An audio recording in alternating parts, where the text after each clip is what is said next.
This morning, 3 defendants were convicted of committing federal hate crimes in connection with the murder of Ahmaud Arbery. On February 23, 2020, Mr. Arbery was targeted, chased, shot, and killed while running on a public street. Today, a jury of the defendant's peers unanimously found beyond a reasonable doubt that the defendants acted because Mr. Arbery was black. The defendants' actions and the racism that fueled them have inflicted enduring trauma on Mr. Arbery's family, his friends, his community, and communities across the country.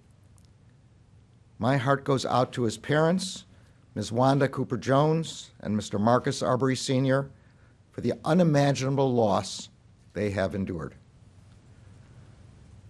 Upon its founding, after the Civil War during Reconstruction, the Justice Department was tasked with bringing to justice those who used terror and violence to prevent black Americans from exercising their civil rights. The white supremacists who carried out those acts assumed that they could operate outside the bounds of the law. Modern federal hate crime laws have enhanced the Justice Department's authority to prosecute violent acts motivated by bias. Throughout our history and to this day, hate crimes have a singular impact because of the terror and fear that they inflict on entire communities. The Justice Department does not investigate or prosecute people because of their ideology or the views they hold, no matter how vile.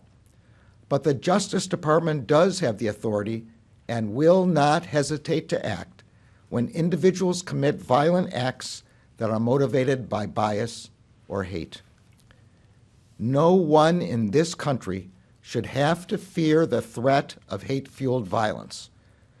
No one should fear being attacked or threatened because of what they look like, where they are from, whom they love, or how they worship. And no one should fear that if they go out for a run, they will be targeted and killed because of the color of their skin. The Justice Department has a legal obligation to prosecute hate crimes, and as Americans, all of us have a moral obligation to combat the hatred and bigotry that motivates those crimes. Today's verdict makes clear that the Justice Department will continue to use every resource at its disposal to confront unlawful acts of hate and to hold accountable those who perpetrate them.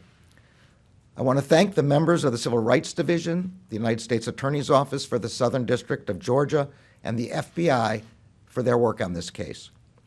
I also want to thank the jurors for their service and the state authorities, including the Georgia Bureau of Investigation, that assisted in this prosecution.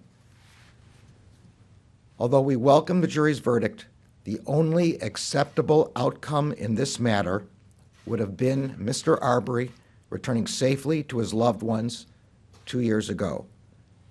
His family and his friends should be preparing to celebrate his 28th birthday later this spring, not mourning the 2nd anniversary of his death tomorrow. Ahmaud Arbery should be alive today. Thank you. I'll take a few questions. Mr. Attorney General, if I may switch gears to Ukraine, what can the Department of Justice specifically do to help the Biden administration with this situation in Ukraine? Then I have a follow-up on Ukraine. Well, as you know, the Justice Department has both law enforcement and intelligence responsibilities, and we are members of the National Security Council. And that's all I can say about it right now. And there are reports that there are videos that are coming from that part of the world that are fake, that are doctored.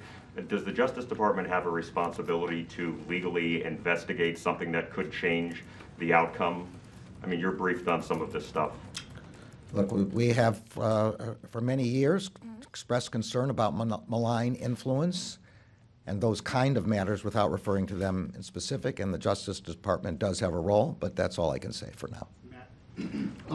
Wanda Jones, who you mentioned, said at a press conference after this verdict that was in that essentially justice was served because the family pushed in court to have a judge reject this plea deal. That's the only reason justice was served.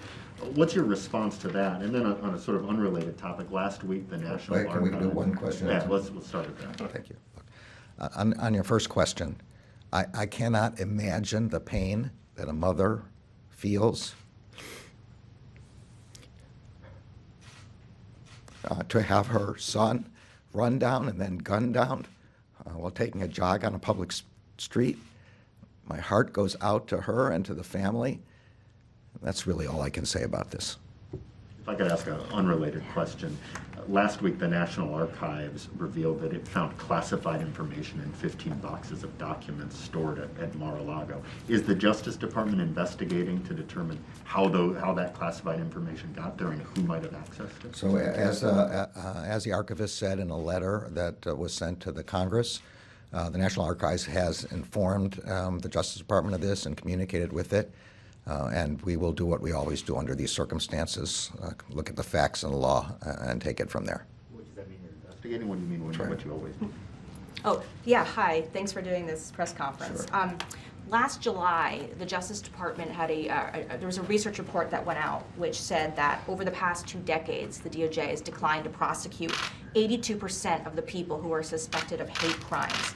Why is this case today differently? Why is it, what does this case say about your path going forward? Why has it been so difficult in the past to secure convictions? And also, do you think now in hindsight that entering into a plea in this case would have been a mistake in light of today's victory? And then I have one other question after that. That's a threefer.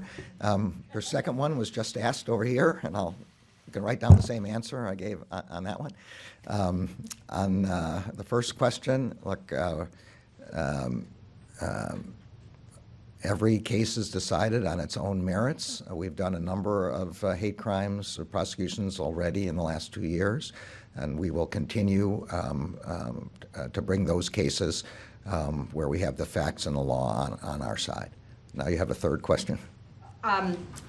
Does the Justice Department have any concerns with, just hypothetically, bringing charges against a former president, which has not been done before? Is that something on the table? Yeah, so A, I don't answer hypotheticals, and B, I can't make any comments about whether we have investigations or not. This is our standard practice to not answer those kinds of questions.